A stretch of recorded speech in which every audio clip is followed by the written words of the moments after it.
Oh, I should have, yeah, I have already got this up. All right, from current slide.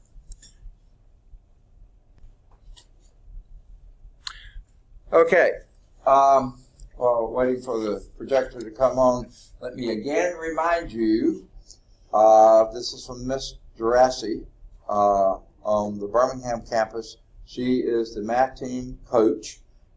She's trying to build a strong math team for next year. So if any of you are going to still be here at Lawson State next fall, hopefully you will be, then she would love to have you on the team. They really, the fullest team members, and what you can do, it would be great to have calculus, which you are now in by that time. But then you must also still be here. Okay, so if you are going to be here next fall, please consider joining the math team.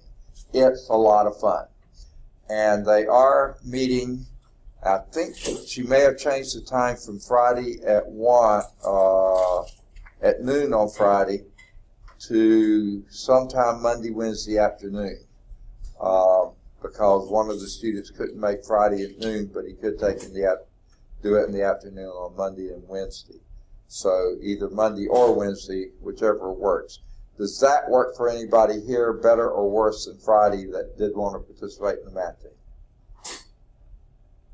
I think it was something like Monday or Wednesday at 3-ish, rather than Friday at noon-ish.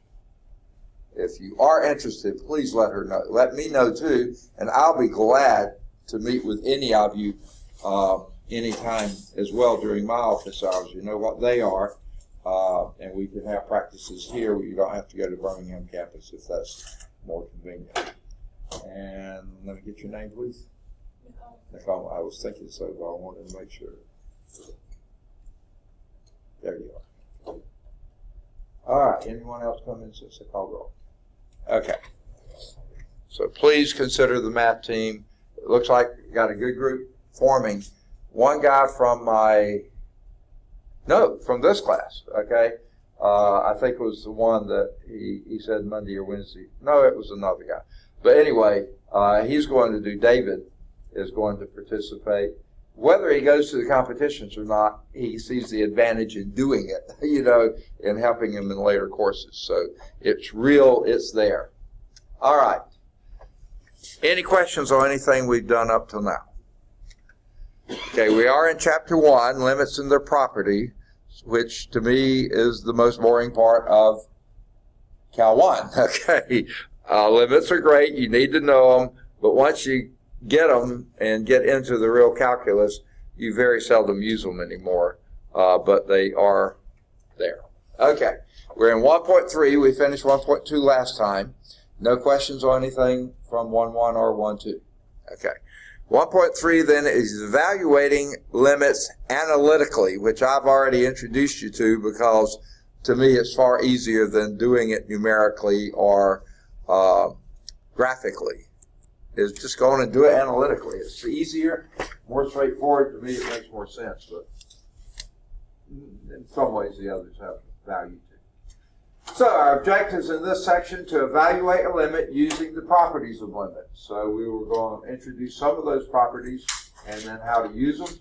We'll develop and use a strategy for finding limits. Once we have the properties down, we'll evaluate a limit using the dividing out technique, which I have already showed you, okay? Evaluate a limit using the rationalizing technique, which I have already shown you, and we'll evaluate a limit using the squeeze theorem, which again goes back to almost being graphical in nature, which is still a decent thing, and you will find uses for that. Okay, let's start with the properties of limits. Now, the advantage to graphical is you can picture it, okay? That's what a graph is. It's a picture of what's going on. So I will use that and have you think on that. So let's do it here. The limit of a function f of x as x approaches c does not depend on the value of x at c, when x is equal to c. It's what is happening as x gets close to c. It may happen, however, that the limit is precisely f of c. It doesn't have to be, but quite often it will be. In fact, in real life, you'll find that more likely the case than it being something else at c, but the limit still being the limit, but it not being f of c. In such cases, we can evaluate the limit by direct substitution. So guess what, team? First thing we do, try direct substitution. If it doesn't work, then try your other methods. But try for the easy first, Pick the low-hanging fruit if you can. If you can reach it, go for it. So, if we have the limit of f of x as x approaches c, if we plug in x equals c, and you get f of c, if that works, ching-ching, you got it, You don't have to do anything else, okay? Such well-behaved functions are continuous at c. And we love our continuous functions. It's those discontinuous ones that give us sort of fits, okay? But most of the time, they're not too bad unless they're one of those weird discontinuities.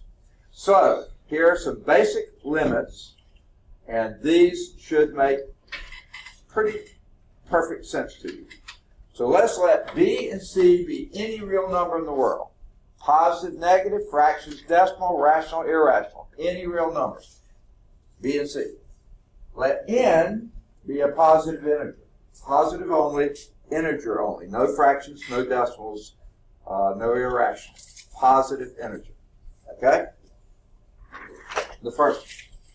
The limit of b as x approaches c is b.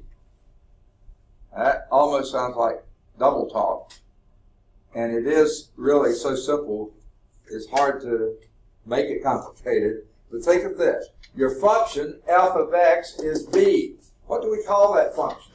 If f of x is equal to b. Say again? I heard some mumbling from one of them.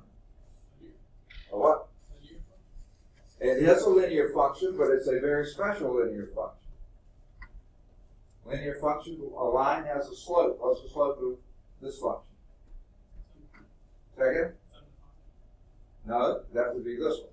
Okay? This is this one. F of x is always b. Give me a b. Make up a b. Any b in the world. A number. 2. Okay. If f of x is equal to 2, f of 0 is equal to 2, f of 1 is equal to 2, f of 15 is equal to 2, f of negative 7 is equal to 2, f of anything is equal to 2. How does that plot? It is a straight line linear function, but what kind of straight line? Horizontal straight line. Okay? Now, as x approaches c, give me a c, any c in the world. 5. Right there. What is f? You told me f of x was? I said, what's b? And you said 2. I said, well, what x is? You said 5. When, if b is 2, f of x is always 2. Guess what f of 5 is? 2! Okay. F of x is always 2, or b, whatever it is. And then whatever x you have, as x is approaching c, whatever the c is, it's always 2. F of x is always 2. No matter what x is. Okay? Negative 15 thirds. Okay? That's negative 5. Negative 17 thirds. Okay? Pi over 3. Whatever it is, what x is, b, the function is always b. So that's, duh? Okay, yeah. If f of x is always b, no matter what x is going to, the limit is going to be b. That's just a plug and chug. If f of x is b, then whatever x is, the function is b. And the limit. All right. Now, the function f alpha of x equal x. Can you describe to me what that function's like? Alpha of x equal x. Okay, give me an x. Yes, very good. We have a name for that one, or we had back in pre-calculus algebra, which you're at calculus now, you may have forgotten the name. You remember what we called that one? This was a constant function. I kept trying to get you to say that. You never said it, but it's okay. I'm not hurt. Okay, David's here. Okay. Remember, David needs some accompaniment on the math team. He's going to go. Okay. It's going to be fun and a good experience. This is a constant function. What's the name of this one? Alpha of x equal x. You say, give me an x, 3, and alpha is 3. Give me another x. 7. What is alpha? 7. So if you know x, you know the function because they are the same. Identically the same.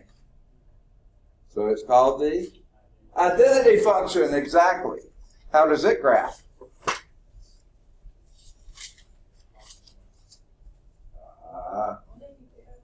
Huh? Parallel to what? No, it's just one. Okay. Harrison, what kind of function is this? Linear. Okay, on this one, what's the slope? Alpha of x equals x. Okay. 1 over 0? Oh, I hope not. Okay. That's undefined. Okay. What's the slope? Nope. Whatever the coefficient of x is. What's the coefficient of x?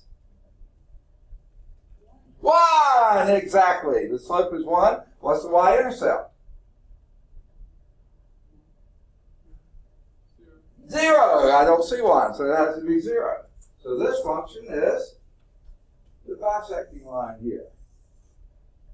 3, 3, 7, 7. Yeah, that's that line that bisects the first and the third quadrant. Okay, that's it. Okay, and like you were just saying, alpha of x, if alpha of x equals x, x approaches c, alpha of x approaches c because they're an identity function. It's the same thing. Jeremy's here. Okay, identically. Okay. So these two are pretty kind of no-brainers. Okay? But here's one that, you might have to think a little more on, but it's still not too bad. The limit, now this time, your alpha of x is a power function. X to the nth power. Now remember, n is always positive integers. Not 0, not -3, not 1/2, positive integers. 1, 2, 3, 4, 5. Okay? So that's the n. X can be anything, or c can be anything. Okay? So the limit is x to the n.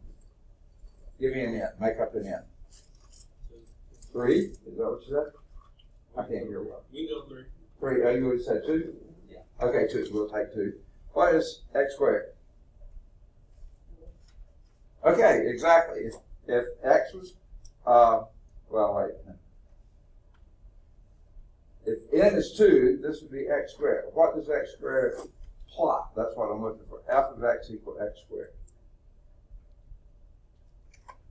Special kind of function.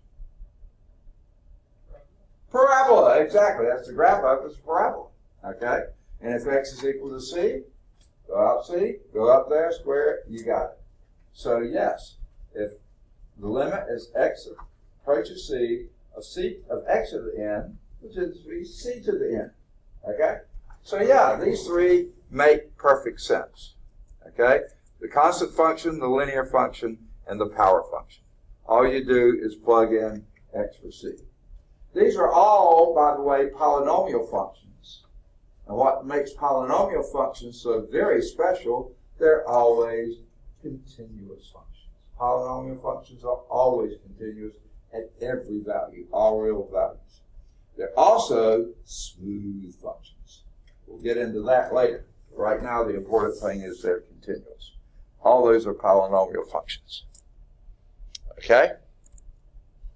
So, this is a rather bizarre example.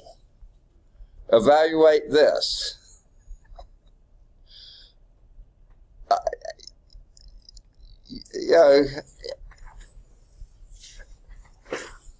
Why didn't they leave that out? Okay, let's just pretend it's not there. The limit as x approaches 2 of 3.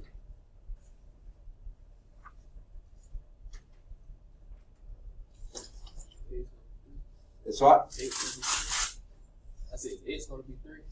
X would be anything. No, x is going to be 2. X is approaching 2. So what's the limit of 3 as x approaches 2?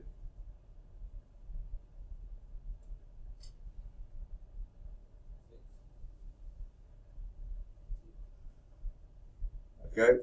So, what did you say? I said 6, but I'm wrong. Okay. Yeah. Okay. Yeah, I'll agree with you. Okay. What kind of function is this? F of x equals 3? Huh? Yes, it's going to be. Oh, I'm sorry, I can't hear. You have to speak up. Okay. It's 3. It's always 3 because the function is equal to 3. So no matter what x is going to, negative 17/3. That's going to be 3. 4,583 and 2/3. That's going to be 3 because the function's always 3. I hate it when they give you the answer and that's supposed to be the problem. Okay. Let's do the B one. All right. Don't read my hand. Okay. What is the limit of x as x approaches negative 4? Negative 4, exactly, because the function is x, and if x is getting closer to negative 4, the function is getting closer to negative 4. You're absolutely right. That's negative 4. Okay? Now, what's the limit as x approaches 2 of x squared? 2 squared, which is 4. Perfect. So when you can't do it, when you're given one of these limit problems, first thing you do, pretend it's Glade. Plug it in, plug it in. Try that first. If it seems to work, go for it. Okay? This one, there's nothing to plug in. The limit is x approaches 2 of 3. The function's always 3, so that's going to be 3. But on this one, you just plug in what the x value is. Now, if you get something that makes no sense, like it's an undefined form, an indeterminate form, then you may have to worry about something else. But for right now, you just plug it in, plug it in. Any questions on that? All right. Let's now go to, that's 2 squared, which is 4, which is what we already said. Any questions? Okay. Here then are some more properties of limits. Based on those first 3, which we called some basic limits, these are some properties of limits. Again, B and C are any real numbers in the world. Positive, negative, fractions, decimal, rational, or irrational. It doesn't matter. Any real numbers. N is positive integer. Now this time we're also going to let F and G be functions with the limits. Okay, such that the limit as x approaches c of f of x, you know is going to be that value L. However you got it, plugging in or however, that's going to be the value for L. The limit as x approaches c is going to be L. The limit is of g of x as x approaches c is going to be k. Okay? So that's what we know about this function f and that function g. They have limits, and that's what the limits are, L and K. Now, the first property here is that of scalar multiple. Okay? If we have limit of a scalar multiple b, remember any real number, times some function f of x as x approaches c, well, we know what happens here as x approaches c of f of x, that's going to be L, right? So this looks like it would be B times L, and that's exactly what it is. Okay? Again, plugging it in. Substitution, direct substitution. If you plug that in, x equals c, from up here, that tells you that's L, B times L would then be BL. So that's the scalar multiple. You multiply any function by any scalar. It may be a huge scalar. Well, it's just going to take that function, multiply it by, you scale it up that many times. Okay, sum or difference form. The limit as x approaches c of f of x plus or minus, that's sum or difference, g of x. Well, guess what we do? Plug it in, plug it in. That would be the limit of f of c plus or minus the limit of g of c. Well, we know from up there that's L plus or minus k, and that's exactly what we get. Okay? Now, these two things combined, the scalar multiple and sum or difference properties, let you know that a limit is a linear operation. You can multiply by a scalar and add twos together. That you don't need to know that now, but those two you'll run into. The more math you do, you'll keep running into that. If they obey the scalar multiple rule and the sum or difference rule, then this is the limit is a linear operation. All right, not just that though, we can also use a product rule. The limit as x approaches c of f of x times g of x. Well, again, we plug in f of c, g of c, but we know f of c is L, g of c is k, so this is going to be L times k. So the limit of a product is the product of the limit. The limit of a sum is the sum of the limits. The limit of a difference is the difference of the limit. Well, how about a quotient? We got the first three operations from math, adding, subtracting, multiplying. How about dividing? The limit is f of x divided by g of x as x approaches c would be, plug it in, L over k, except, remember the except? As long as this makes sense. If g of c happens to be 0, in other words, if this k is 0, you can't do it. That will be, especially if f of x is L is anything other than 0, then you're, you can't do it at all. If it's equal to 0, then you have an indeterminate form and you may have to do some more work to get back to the other stuff. Okay? And then the power, now that's not just power of x, but the power of a function.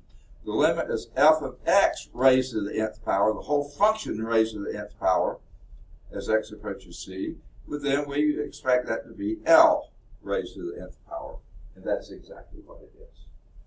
So these are your properties of limit. The limit of a power is the power of the limit. The limit of a sum is the sum of the limit. The limit of a quotient is the quotient of the limit as long as the denominator is not 0. And the limit of a sum or a difference is the sum or difference of the limit.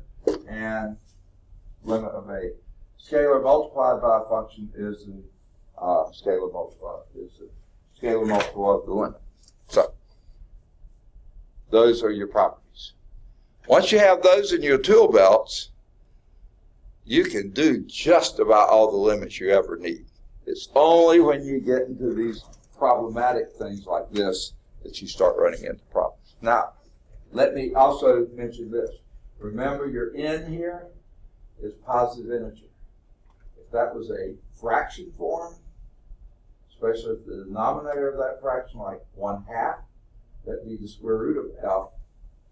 No, you can't say that's true anymore because the square roots have, you can't take the square root of a negative number. You can't divide by 0, you can't take the square root of a negative number, and we hope you hit these in pre-calculus algebra. You can't take the log of a negative number. So if you remember those things you can't do, as long as these functions aren't one of those, and the n is not a fraction with a denominator that's even, okay, then you're going to be okay. Right now we're just saying n has to be a positive whole number. All right. So here's one. They didn't do the work for us this time, so you tell me what to write. I've lost my pen here. Here it is. The limit as x approaches 2 of 4x squared plus 3. What do you think that would be? Let me get my pen set up here. Think that has a limit? Plug it in, and what do you get? Okay? And pilot, got it. Okay, just a second. I know you're in. There you are. Okay. All right, anyone else come in since they're called roll? Okay. And say again what you say? 9. I can't hear. 19. Okay, because 2 squared is 4 times 4 is plus 3 is 19. Perfect. Plug it in, plug it in. If you don't run into difficulties, there you found your limit. Boy, I kind of like this better than this. Epsilon greater than 0, there's a delta. Yeah, I like this much better. Okay? So that's example 2. What's that? Yeah. Okay. 19. All right, now, that's what we've been doing, but they act like we haven't because the next thing, and by the way, they have a little graph of this one. Let's go on and show that. So what we do, oh boy, I like the way y'all did it, but you could do it this way if you wanted to. You say, oh, this is a sum, so let's put this in the limit of this. What's the limit of that? Well, this is a power. Let's do the power. And then do, oh, that's a scalar multiple. Let's do the scalar multiple. And this we know that what is the limit is x approaches 2 of 3. 3! Okay, very good. So yeah, we can do all that. Yeah, there's a scalar multiple. Pull that on the outside, limit of that. That's your power rule. So now you have 4 times the limit is x approaching 2 of x squared, which would be 4 times 4. Oh, they're going to say 2 squared. Okay, we'll do that. 4 times 2 squared plus 3 will be 4 times, well, it's going to be 19. Okay. They strung it out about as far as they could, but they showed each one of the properties along the way. So I guess that was hunky-dory to do that. All right? Any questions? Pretty straightforward. Okay? And that's, by the way, is called, and the limit is reinforced by the graph. When you want to do the graph, you certainly can. This is a parabola, like you identified earlier. It is a couple things. First, you have a vertical shift upward, so the origin is, the vertex is not at the origin anymore, it's at plus 3. And then you also have a vertical stretch, and that's what the 4 is doing here. It's multiplying any of the values you had, like this would have been 0 times 4 is 0 plus 3. 1, 1 would have been on your regular parabola. That would be, you first add, well, let's do it. 4 times 1 would be 4 plus 3 would be up here at 7. So 1 would be 7, 2, 4, 6, 7 right there. So you see, you can follow these on up. And sure enough, at 2, it would be 19. Okay? Yeah, I'm going to draw the graph to check them. That's probably what I'll do every time. Yeah, no. Okay. But you can if you want to. If you have graphing calculators, use them. See if it works. It should. Okay. Now, the limit as x approaches 2 of the polynomial function p of x equal 4x squared plus 3 is simply the value of p at x equal 2. Plug it in, that's what you do. Anytime that function is a polynomial function, that's all you have to do. Plug it in. This direct substitution property is valid for all polynomial functions and rational functions as long as you don't have 0 in the denominator.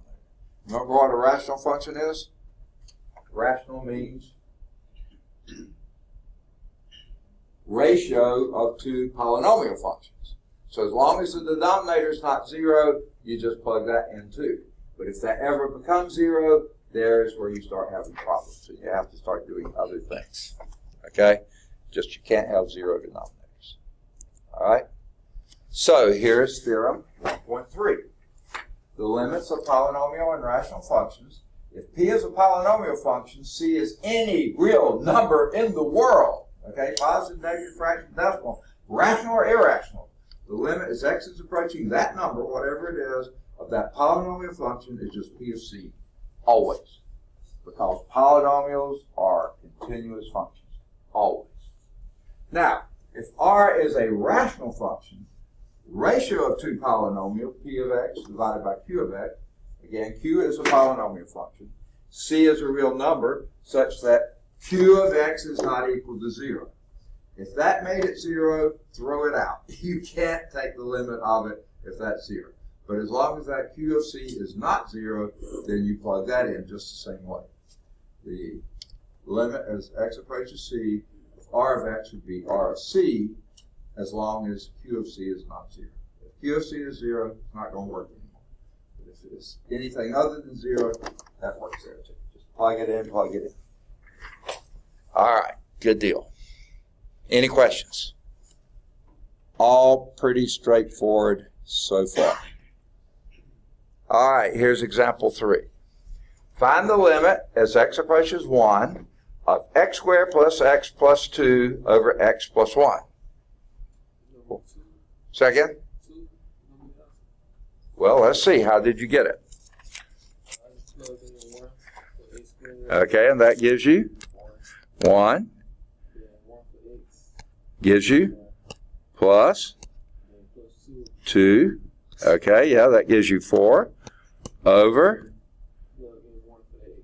And that gives you 1 plus 1 is 2. High level math today, right? That's over 2, and sure enough, that's going to be 2. Absolutely. Where would this have given you problems? Yes. You could not have done this as x approaches -1. Not defined. Okay? Can't have it. Will not have a limit as x approaches -1. Any other value of x in the world would be perfectly fine. Except x can't be -1. Okay, good deal. Make sense? Okay. Let's see how that works. Because the denominator is not 0 when x equals 1, you can apply this theorem, 1.3. Plug it in. It's called the Glade theorem. No, never mind. It wasn't called that. And that's 1 plus 1 plus 1 squared plus 1 plus 2 over 1 plus 1. That would be 4 over 2 equal 2. Very good. And there they showed the graph, which of course I'll always do. Okay. Now, they were very clever here. Really, really clever. And here's why. Notice they didn't include x equals -1 here. You would have had problems there had you included that. So they didn't let it grow this far, okay? They stopped it before it ever got close to -1. And this is what this does look like. Does anyone know if you had included all real numbers that would be allowed, what this thing would look like? Okay. I know I didn't do it when I taught Math 112 because they don't ask for it there. But this is called a slant asymptote. And here's when you have a slant asymptote. I don't know if you remember for your rational functions what some of the rules were. If the denominator has a higher degree than the numerator, then the horizontal asymptote is going to be 0. Okay? If the denominator has a higher degree than the numerator, then look at the ratio of the leading terms, and that would give you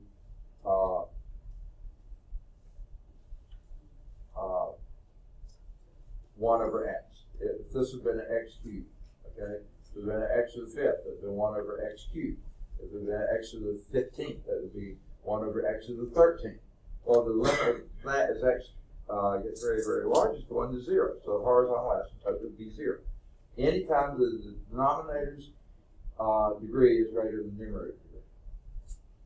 If the numerator degree is less than the denominator's degree, it's not going to have a limit. I mean, it's not going to have a horizontal asymptote, because this is going to expand huge. Okay? If the degree is the same, then the ratio of the leading terms would be whatever the ratio of the leading coefficients. That would have been 1. Now, let me back off. When I said if the degree of the numerator is greater than the degree of the denominator, it's not going to have a horizontal asymptote. But if it's just 1 degree higher than the degree of the denominator, then it's going to have a linear asymptote. And that's called a slant asymptote, or there's another name for it. I can't remember what it is now.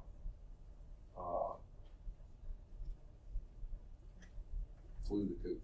But anyway, this has a slant asymptote. So what you do on down here, and then the other half of this will pick up and do this kind of stuff. Past -1, but at -1, no value at all. But you don't need to know that. But that was just a little bit of a review. That's what we call a slant asymptote. And I can't remember the other name for it. Okay. All right. Polynomial functions and rational functions are 2 of the 3 basic types of algebraic functions. What's the third one? Okay. The next theorem deals with the third type of algebra. That's one that involves a radical. Oh man. The limit of a function involving a radical. Now, we're going to start again with n being any positive integer. Positive integer. No fractions, no decimals, no negatives. Positive integer. The limit below is valid for all c when n is odd. It's valid for only c greater than 0 when n is even. And you know this. They just cloaked it in a lot of mumble jumble. Makes it hard to see, but you really already know it such way. The limit as x approaches c of a radical function where n is the index of the function. And if you don't see an n, what do you understand it to be?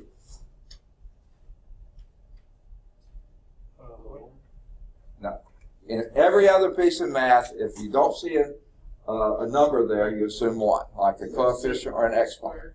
But it's 2 for radicals, because you don't ever have the first root of something. That's just a number. So it's the square root. If you don't see an n, understand that to be a square root symbol. If you see an n, that's any other root.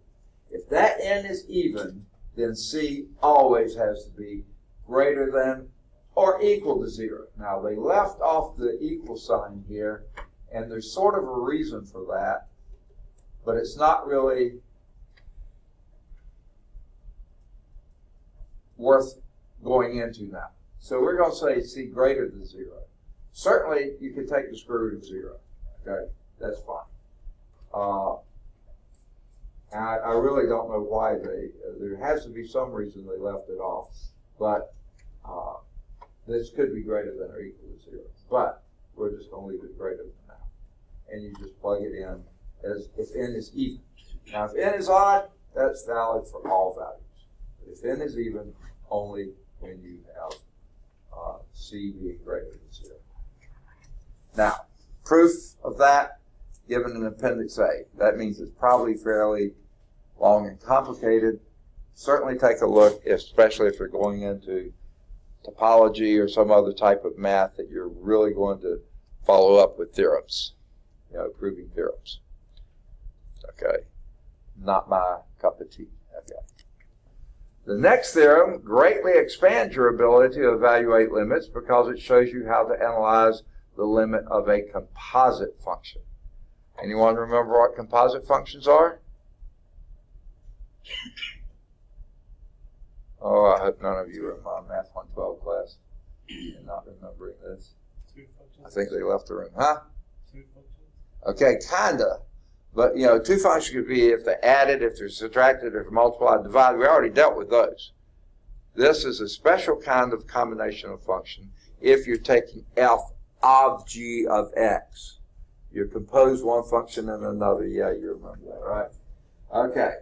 If f and g are functions such that the limit of g of x as x approaches c is L, sort of got to reverse them a little now, and the limit of f of x as x approaches L is f of L, okay, then the limit as x approaches c of f of g of x would be the function of the limit as x approaches c of g of x. In other words, the limit of a composite function is the composite of the limit.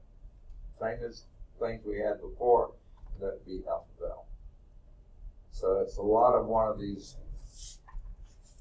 throwing a lot of words into it and almost makes it super complicated. But remember, you plug into the innermost function first and work your way out. And if this has a limit and at some value, then take, and if alpha is defined at that value, then do that. You just do what it tells you to, plug it in, if you can. If that gave you something that wouldn't work, let's say that f was a square root function and g was a linear function, but the c, when you plugged it in, it made this a negative number, then you can't do it because you can't take the square root of a negative number. Okay. So as long as the conditions are met, the givens are met, then you can do it. All right, so let's do a few of those. What do you think this first one would be? The limit as x approaches 0 of square root of x squared plus 4. That would be 2. Okay? Because if nothing else, plug it in, see if it gets something that makes sense. If you plugged in x equals 0, that gives you 0 plus 4, square root of 4 is 2. No problem there. Now, if this had been x squared minus 4, plugged in the 0 there, can't do it. Okay? The plus, that's always going to be positive, no sweat there. Okay, how about the next one?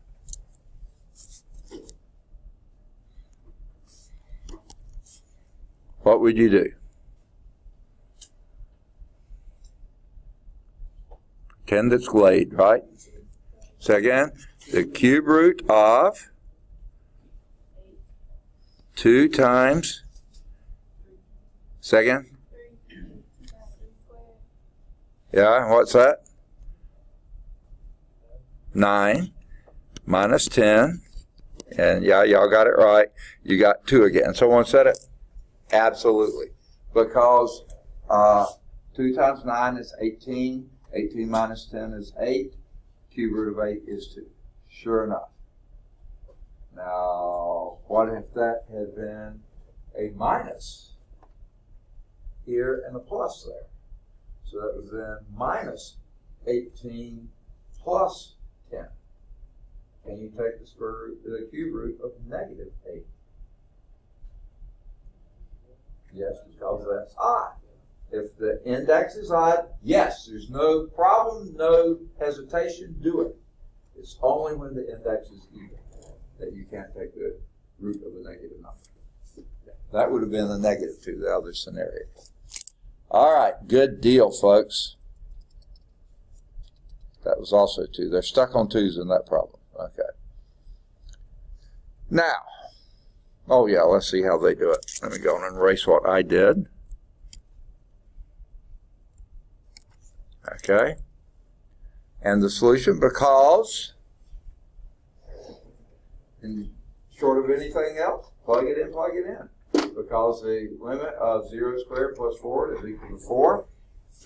That's your limit. Okay. And the limit as x approaches 4, square root of x is, boy, did they ever skip a lot of steps there. When you plugged in x equal 3, you got down to x equal 4. Wait a minute. Oh, no, I'm sorry. That's still the same line. Because you first do the limit of the innermost function. This is a composite function. I wasn't paying attention. The square root function is on the outside. The inside is this. Figure out what the limit of the inside is. That's 4. Then put it inside the radical. I don't like using the same variable that they do. And that gives you square root of 4. to me, a confusing way to do it, but still works. Okay. You can conclude that the limit as square root, as x approaches 0, square root of x squared plus 4 is 2, which you can do just straightforward without doing all those intermediate steps. All right. And again, they're going to do this. The innermost function there was your 2x squared minus 10. Take the limit of that as x approaches 3, that gave you 8. And then the outer function was the cube root of x, the cube root of the inner function. And since the inner function was 8, the cube root of 8 was 2. And even if this had come out negative, like if you had these signs reversed, that's a minus, that's a plus, you had them reversed, that came out negative 8, the cube root of negative 8 would be negative 2. You can still do it as long as the index of your radical is odd, no sweat with negative numbers. If it's even, sweat. You can't do negative numbers. Okay. So you can conclude that's also equal. Going around your elbow to get to your ear. And Justin went around his elbow and came in today. All right, good deal. Now we're only missing Taiwan and Brianna. Is that right? Okay. All right. You have seen that the limit for many algebraic functions can be evaluated by direct substitution. The 6 basic trigonometric functions, by algebraic or trigonometric functions, also exhibit that desirable quantity as shown in the below theorem. It's just that you have to, a few other little things to worry about here, and here's what you get. The limit as x approaches, okay, now let C be any real number in, here's what we call a weasel word, in the domain of the given trigonometric function, okay? I would just assume they left off the weaseling then and talked about it later, but they put it in here. What do we mean being in the domain? That means it's defined, okay? So the limit as x approaches c of sine of x, guess what you do? Plug it in, sine of c. Now, what limit would you have on the domain here? Absolutely none. Sine of x is defined everywhere. Positive, negative, fraction, decimal, rational, irrational, 0, everywhere. No sweat there, that's always true. Always. How about cosine function? Same thing. Picture a sine function. Sine function looks like this. Always that, going in both directions forever and ever and ever. Cosine looks the same thing, it's just shifted 90 degrees, but it looks the same way. So that's going to be the limit. Cosine x, as x approaches c, is going to be cosine c. Always. No sweat there. The other 4, you have to keep in mind what their domains are. Where is tangent x defined? Sine and cosine defined everywhere. Tangent x have any limitations? Let me give you a hint. Tangent is sine over cosine. So guess what? Cosine can't be 0. Okay? Now where is cosine 0? Go back to your unit circle, remember that? Whereas cosine is always the x coordinate, right? Whereas x equals 0 on the unit circle. X equals 0. Pi halves and 3 halves pi. In other words, the odd half pies. Okay? So this is true for any c as long as c is not a half pi. An odd half of a pi. 3 pi over 2, 7 pi over 2, negative 15 pi over 2, none of those. You have to exclude all of those. But as long as it's not one of those, then it's tangent. Okay? You just can't ever divide those. Now, that same argument holds for limit of the secant, because the secant is 1 over cosine.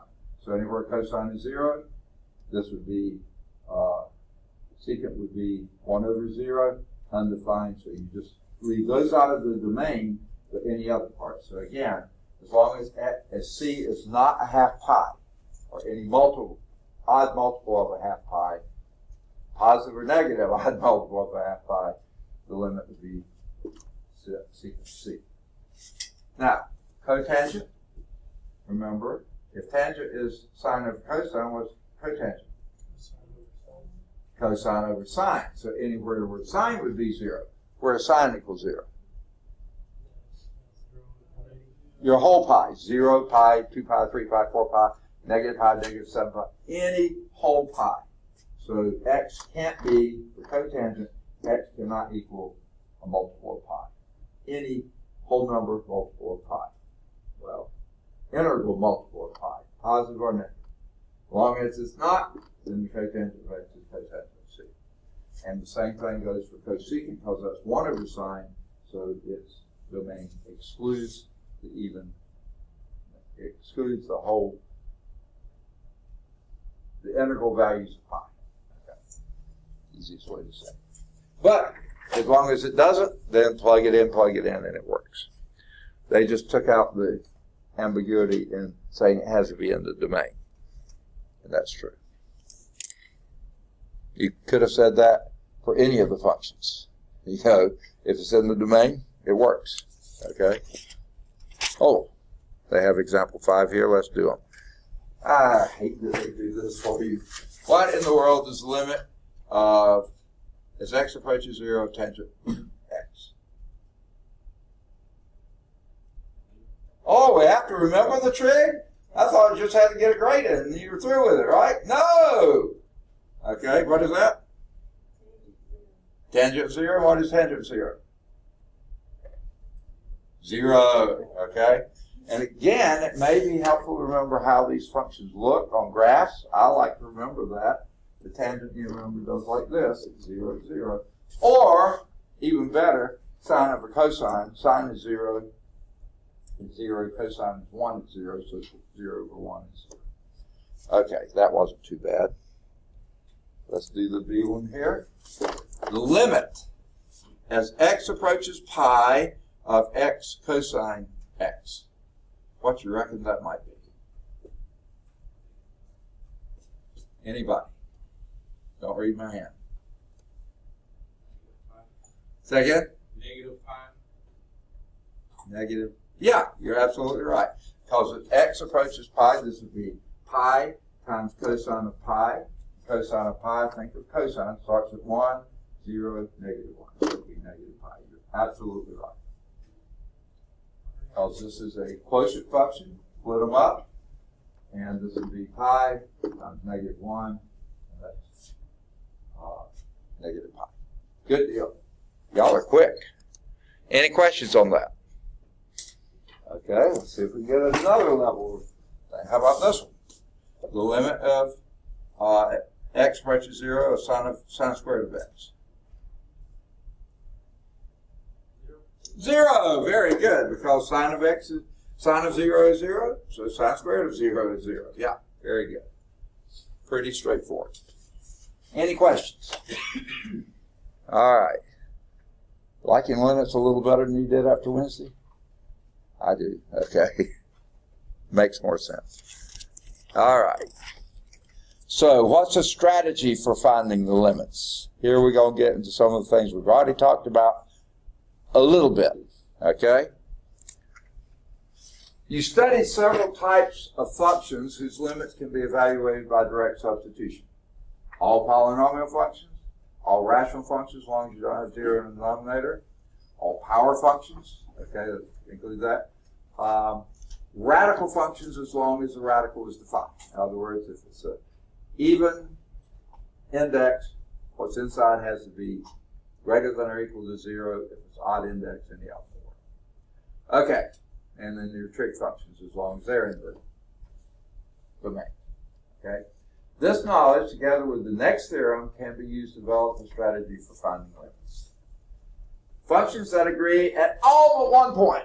Okay, let C be a real number, any real number in the world, positive, negative, fraction, decimal, rational or irrational, and let f of x equal g of x for all x's except possibly for x's, all x's such that x is not equal to c. So they're equal everywhere except x equals c. On some open interval containing c. Okay? Containing that value at which they aren't the same. Okay? if the limit of g of x as x approaches c exists, if that one exists, then the limit of f of x as x approaches 0 also exists. Okay? And those two limits are equal to each other. All right. Now, that sounds pretty reasonable, and it is very reasonable. But what in the world does it mean real life? Okay? Now, we've seen one. In fact, we've seen this very problem, right? Okay?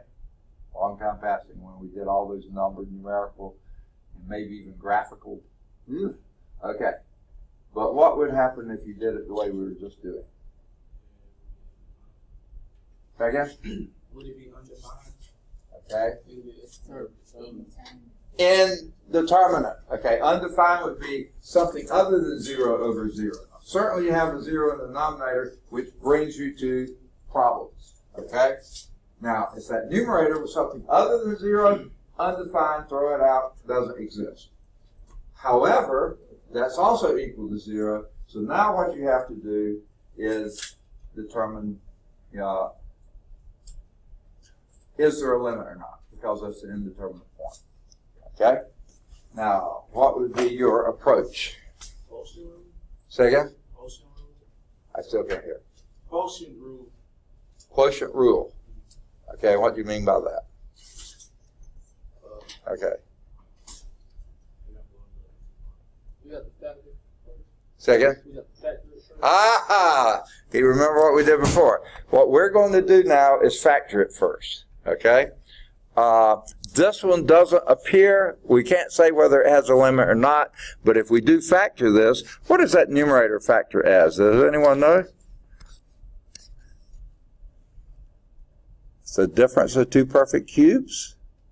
Of course we remember that, don't we? So, x plus 1. No, x minus 1. Keep the same sign as you did before. X squared plus 1. And then you do x squared plus x plus 1. Okay? Here's my little rule for doing it. I've never seen this in the textbook before, but like I just said, you have a difference or the sum of two perfect cubes. Works the same for both of them. Difference or sums. Take the cube root of the first, cube root of x squared, s cubed is x, and the cube root of the last, cube root of 1 is 1, and keep the sign. This happens to be a minus, so we keep the minus. Okay? So the first factor is going to be x minus 1.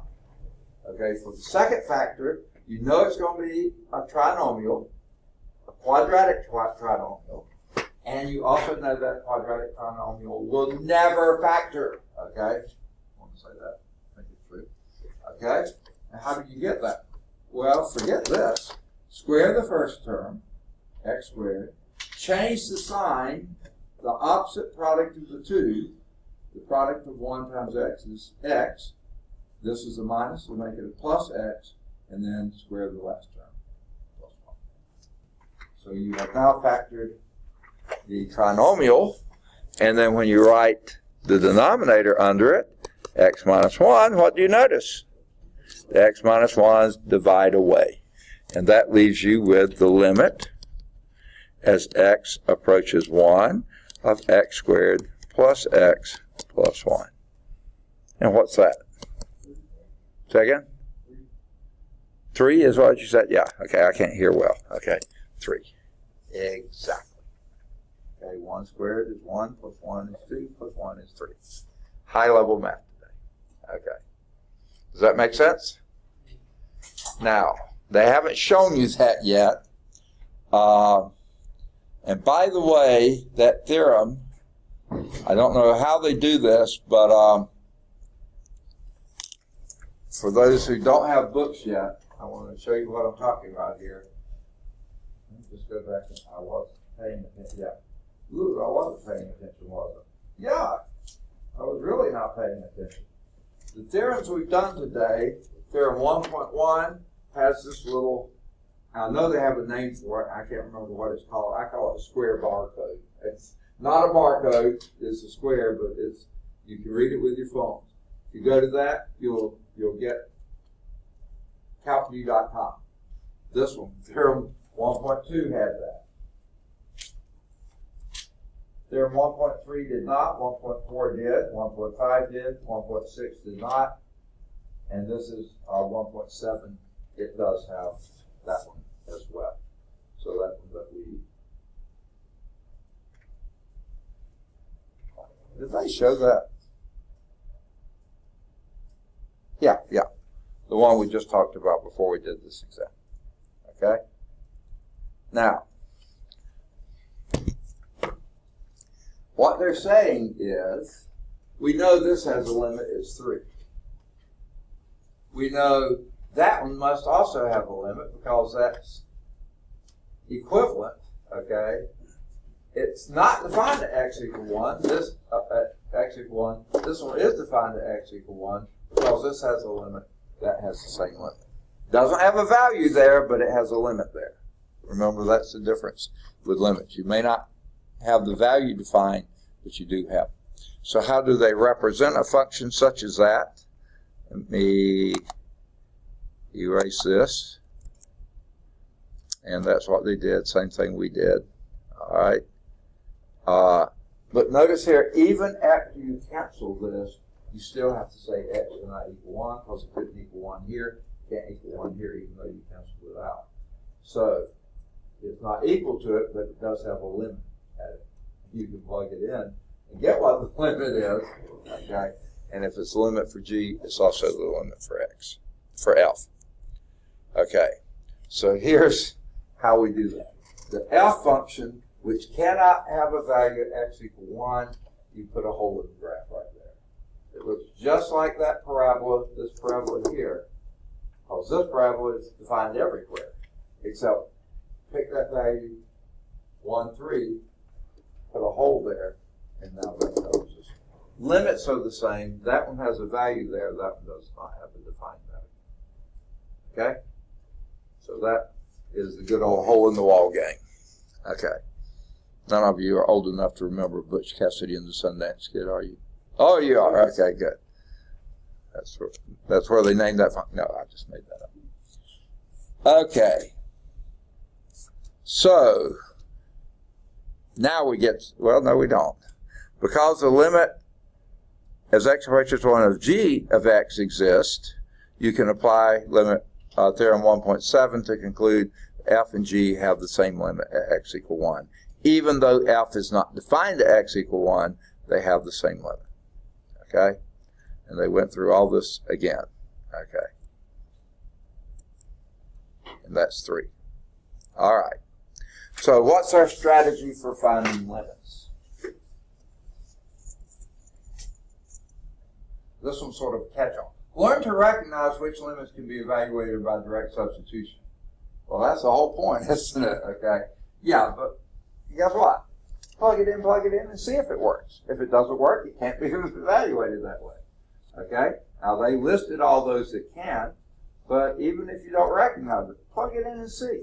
Okay? Now, if you can plug it in, do it. When the limit of f of x as x approaches c cannot be evaluated by direct substitution, try to find some other function g that agrees with f everywhere except maybe that function other than x equals c. Chooses g such that the limit g of x can be evaluated by direct substitution.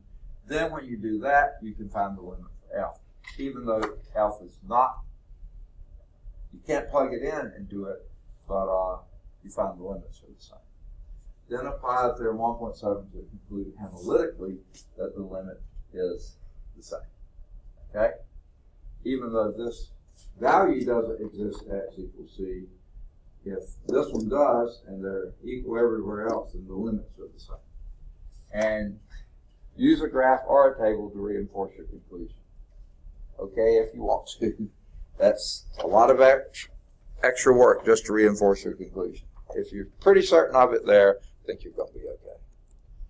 All right.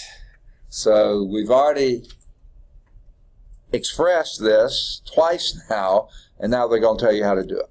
One procedure for finding a limit analytically is the dividing out technique. Now, don't ever remember any other book naming it as a technique. You just do it.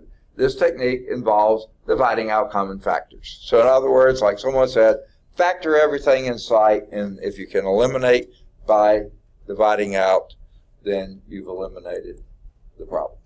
So let's see, does this have a problem?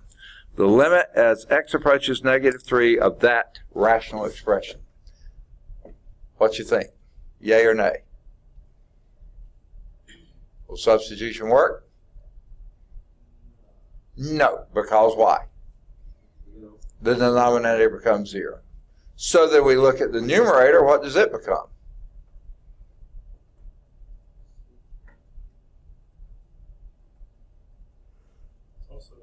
Second? It's also 0.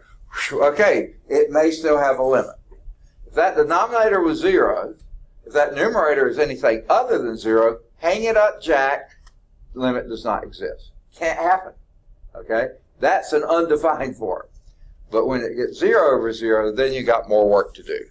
Yay, we wanted more work, didn't we? So what might we try?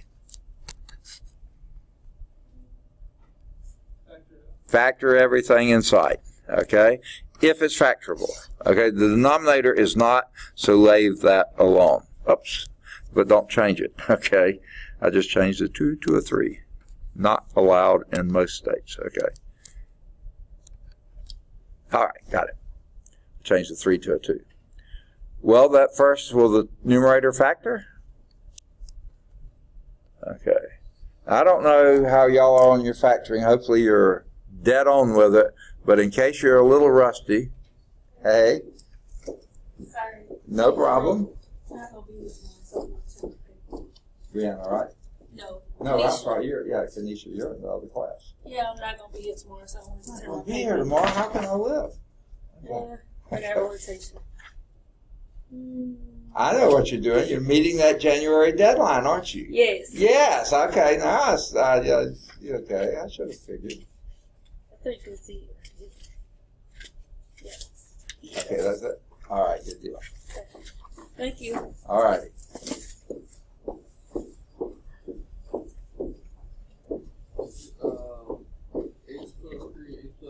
Okay. Yeah. Let me. Again, y'all probably already have factoring down, but let me just show you my, to me, simple-minded technique. I call it unfoiling. Okay? We hope if that's factorable, you can unfoil it, because if you multiply two binomials, you foil and get a trinomial. Let's see if we can unfoil it. Well, the unfoiling, you start with the first term, just like you do with foiling. What's the only possible factorization for x squared? X times x, right? Now, I don't spell right when I'm unfoiling, so I go to the sign of the last term. What is that? Negative. What does that tell you about these two signs? They're different. One's plus and one's minus, okay?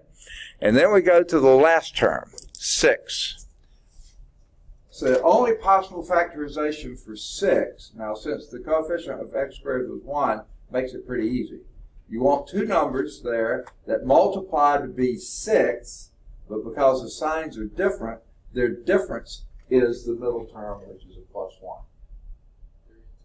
3 and 2 in that order. 3 here, 2 there. And if you're in any doubt, and it's always a good idea, foil it and check it. Okay? X times x, x squared. X times minus 2, minus 2x, plus 3x's, plus x, minus 6. Yes, that worked. And then you look at that and say, ha!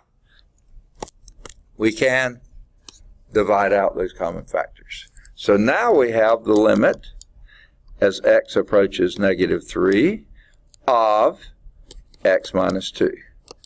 And what's that going to be? -5. There it is. And because it is the same value everywhere except the x equal 3 as the top one, then you know they have the same limits. Right? Pretty straightforward, right? X equal limit equal -5. Okay.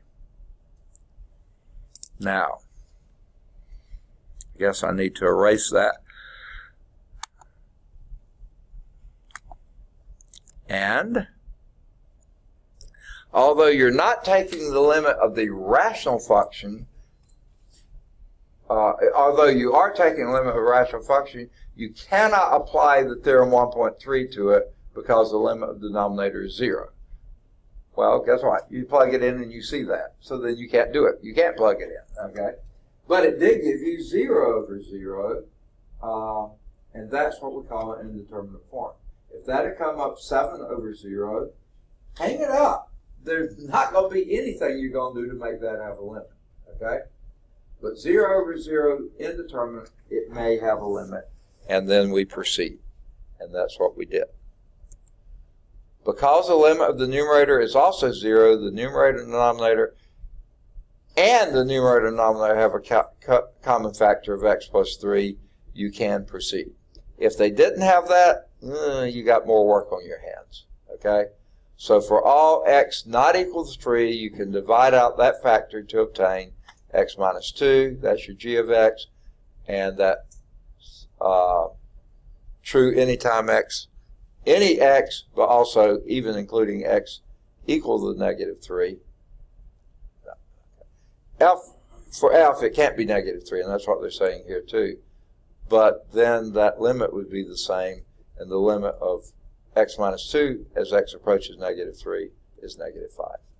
So there is your limit. Once you get it into reduced form, you can do direct substitution.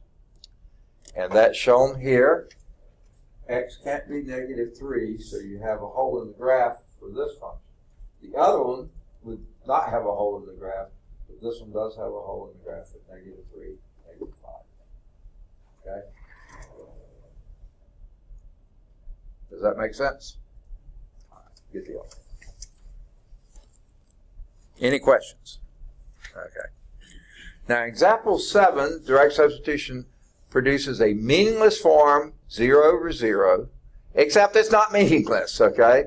An expression such as that is called an indeterminate form because you cannot, from the form alone, determine the limit. It may not even have a limit, but you can't determine that. If it's 7 over 0, that doesn't have a limit, so hang it up.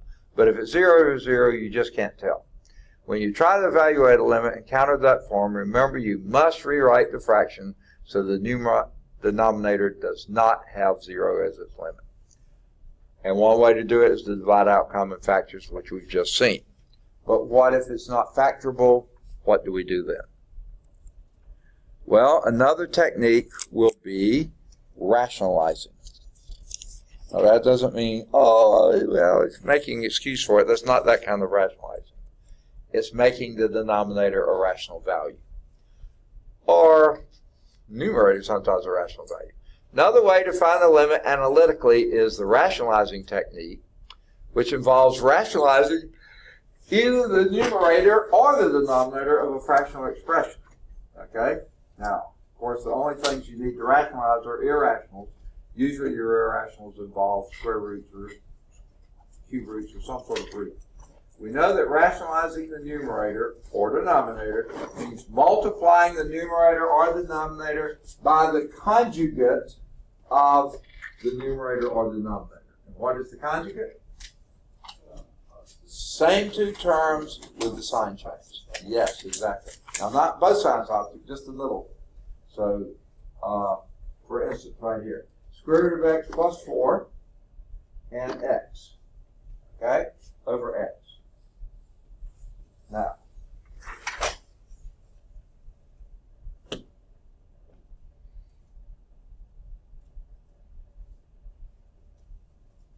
where would that be a problem?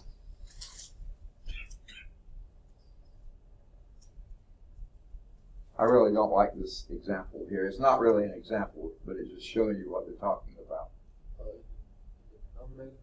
Okay, yeah, and what would be the problem in the denominator?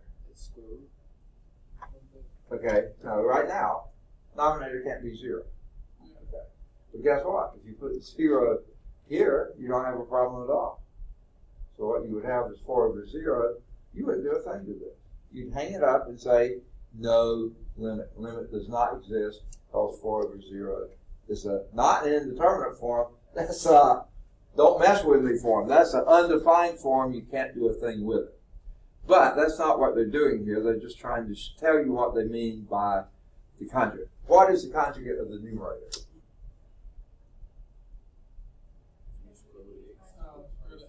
Minus 4, exactly. Though you would never do this for this one because that's not an indeterminate form. Okay? But if it were,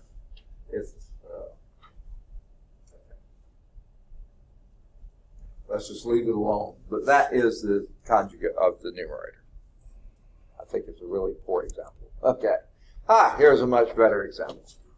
Find the limit as x approaches 0 of square root of x plus 1 minus 1 over x. What would be the first thing you would probably do just to see what would happen?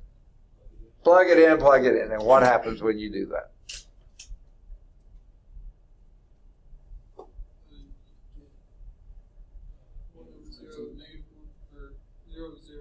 Zero over 0. It's obvious you're going to get a 0 in the denominator.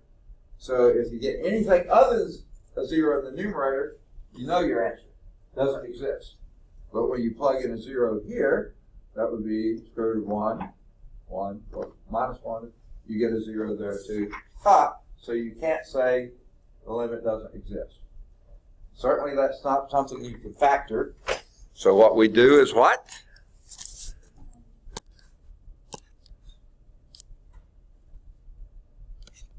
Remind me what we do.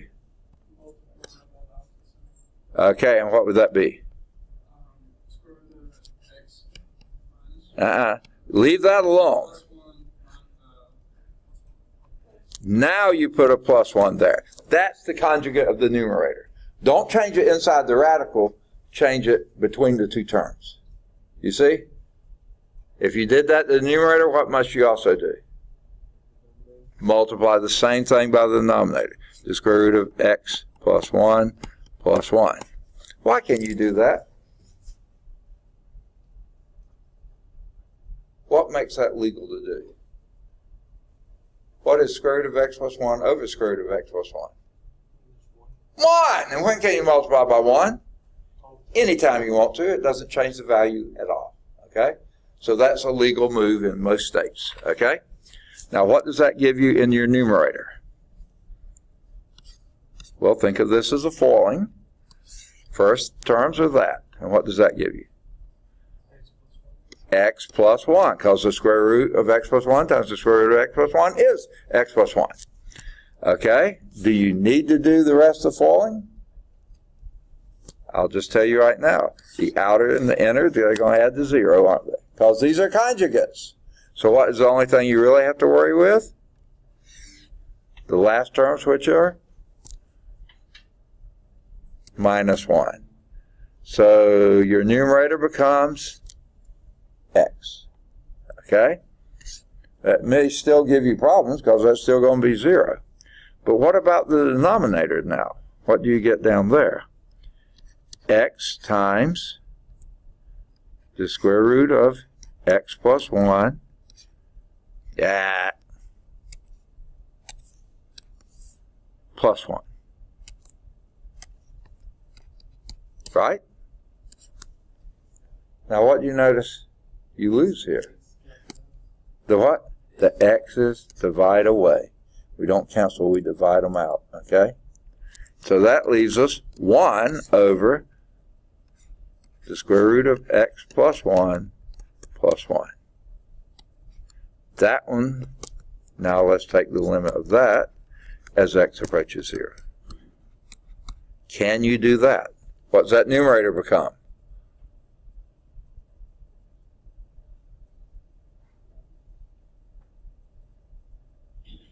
One, yes. Doesn't change. It's constant, okay? What does the denominator become? 2. So there's the limit, 1/2. Cha-ching. Got it. Done.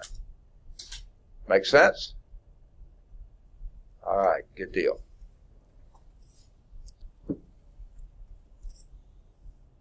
All right, let's clear. Any questions on that before I erase it and we'll show you how they did it? Everybody got it? I'll let you finish writing. You got it? Okay. Okay, let's see how they did. By direct substitution, you obtain an indeterminate form, 0 over 0. You can't throw out the baby, but you can't answer the baby. You got to go on and do some more stuff. So since that does have a radical form, then I'm not going to even try to factor that. So let's see about multiplying numerator and denominator by the conjugate of the radical form. Okay? Well, they just showed what you had already done, that both of those limits were 0. Numerator and denominator is in determinate form. They already said that. So, in this case, you rewrite the fraction by rationalizing the numerator. That's the form that had the radical in it. And the conjugate of this is the same two terms with the opposite sign in between. That's a term. The radical's a term. Leave that alone. It's just this sign that you change. But you multiply the numerator and denominator by that. And when you do it, you get x plus 1 minus 1 over x times the square root of x plus 1 plus 1. Now, by the way, folks, don't go on and try to manipulate this. Leave that in factored form. Most of the time, you will only need something to factor out. So don't try to multiply it through, then you don't have to factor it back out.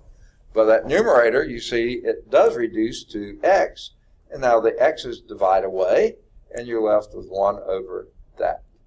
Now, you know the x still can't be 0 because that's what you started with, but you can plug in and do the limit as x approaches 0 of that second form. First form will give you indeterminate. Second form, though, gives you 1 over 2. So that gives you 1 over 1 plus 1, and 1 plus 1 is 2. How low will math today? Okay. Any questions on that? Same way we did it, maybe with a few extra steps. If the extra steps make it clearer for you, use them. If they get more confusing, do whatever makes it make the most sense to you. And here's a figure of that graph, which I'm glad I didn't have to do that. Yeah. Well, actually, if you had graphed that with a graphic calculator, I don't know what it would have done here, but it wouldn't have given you a value. But as long as you didn't go there, you would have had this. Because that's really the graph of, ooh. Now they go back to numerical. Goodness gracious. I was hoping we were through with that. But sure enough, this is going to 0.5. Okay, both ways. And I bet you we did that one earlier, didn't we? That's why this looks familiar. Okay. Well, they didn't show that, but if you had graphed that function, 1 over the square root of x plus 1, still would have been a pain in the neck to do, but there's your graph. Okay. Now we get to the squeeze theorem, which does have some use, but sometimes pictorially it makes a lot of sense. Okay? The next theorem concerns the limit of a function that is squeezed between two other functions, each of which is the same limit at a given x value. Okay? Here's your h of x. This kind of looks like a parabola. It may actually be a parabola. I'm not sure it is here. And here is a g of x up here. Now, anywhere out here, you can't say much about it. But if you know that f is always greater than x, greater than or equal to x, and less than or equal to g, everywhere on the interval in question, okay, it may not be all places, but on the interval in question, f is always in between g and h, okay? H is always less, g is always more, or equal to. And if you find a point here where they all three coincide, but then when they do split off, they keep in the same order, g greater than f greater than or equal to h.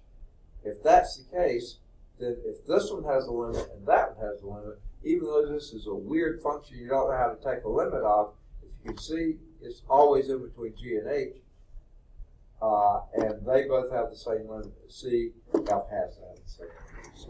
It's kind of just a logic thing, okay?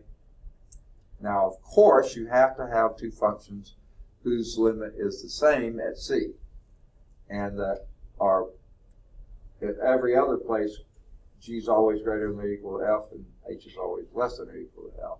If you can make all that happen, then you can use the squeeze theorem. Okay.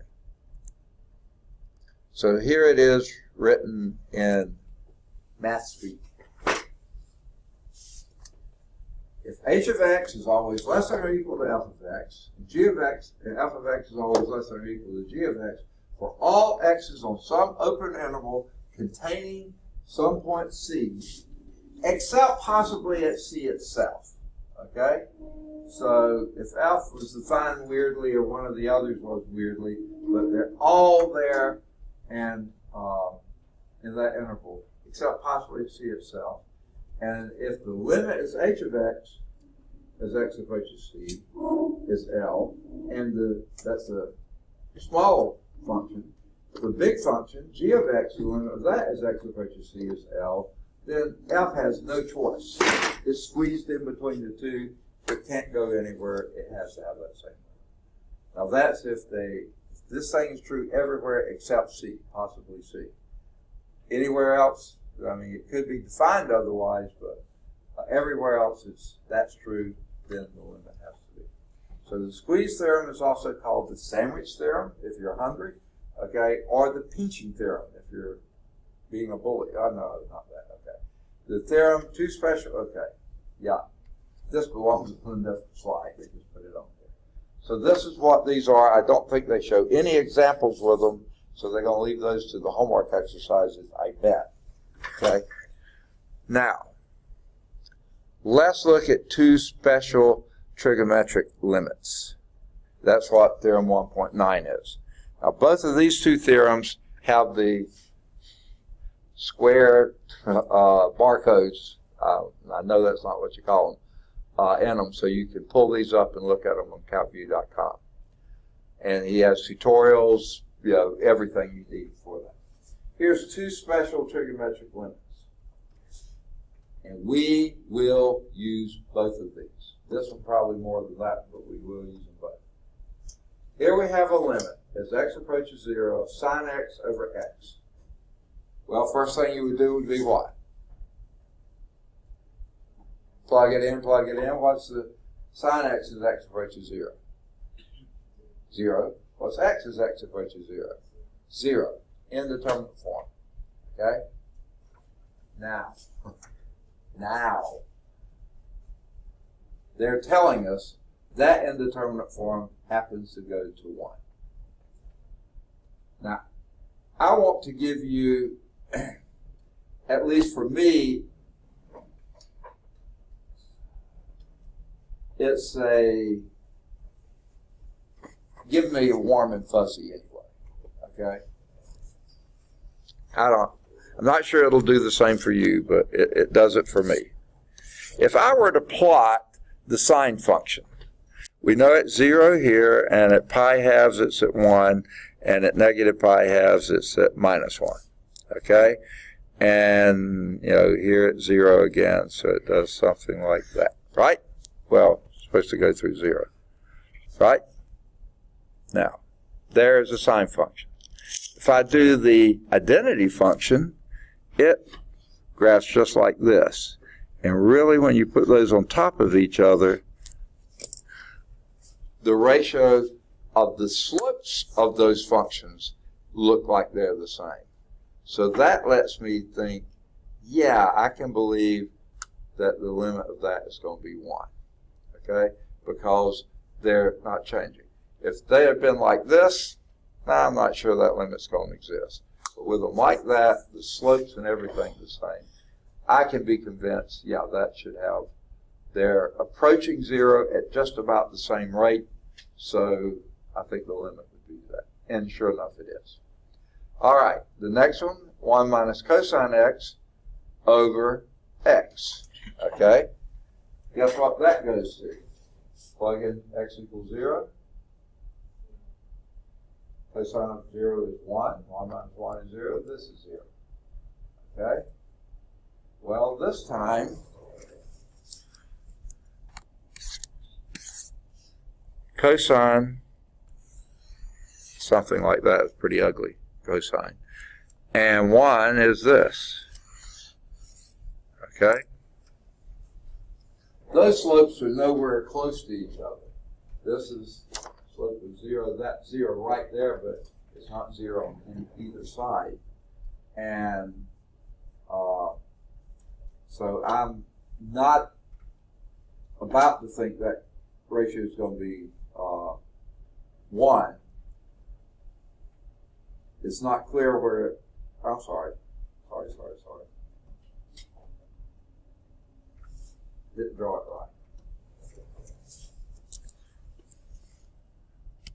right. Let me get this one out of here. Okay. I'm not sure I can draw this to make it make sense to you. Okay. Cosine function is like this, and the 1 is like this. Yeah, I had that right. So it's the difference between those two. Compare that to that, and I really don't see much of a timing comparison. This goes to 0. Yeah, I think so.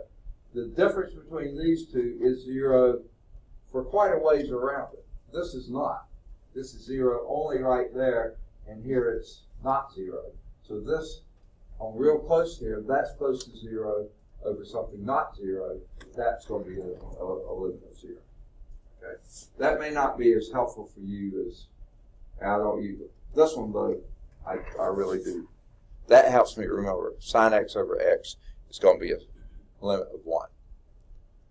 1 minus cosine x over x, just remember, that's a limit of 0. So, example 9 says, what's the limit as x approaches 0 of tangent x over x? They didn't give us one of those, did they? What might you do here?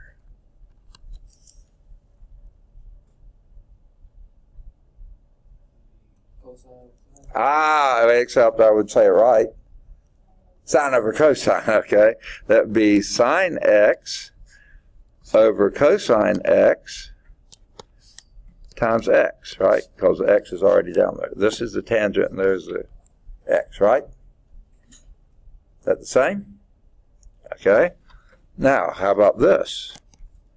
That would be sine x over x times 1 over cosine x, right? Okay? And what's the limit of this as x is approaching 0? 1! And what's the limit of that as x is approaching 0? 1! Right? Yay or nay? Yes, it is. So 1 times 1 is? 1. So that limit should be 1. Now, you might not like to think in terms of pictures either, but remember what the tangent function looks like? And this is awfully close to 1. So, yeah, that ratio, the slope of those are the same. So, yeah, I can be convinced that's equal to 1. All right. I believe it anyway. I don't need convincing. Let's see how they did it. Direct substitution yields the indeterminate form of 0 over 0. Yeah, we knew that. Solve this. We factored numerator and denominator. Numerator factors is sine over cosine. Denominator is just 1 over x. So that becomes, and then they shifted things around at one point. And that then gives you sort of the product. It's not really called the product rule, but it is. The limit of a product is the product of their limits. The limit of sine x over x, we already just found out was 1. The limit of 1 over cosine x, plugging it in, is equal to 1 over 1, which is 1. So therefore, this new limit is 1 times 1, which is 1. Good deal. And there is the graph of it, which I didn't know how it looked, but who cares? It sure enough is a limit of 1. Okay. Now, I was sort of surprised they didn't show the proof on the thing. They do get, this is the proof of this there. Let me erase my stuff. I gave you a hand-waving type thing of it. They actually prove the top one, I think it is. Yeah. And, yeah, the sine theta over theta is equal to, the limit of that is equal to 1.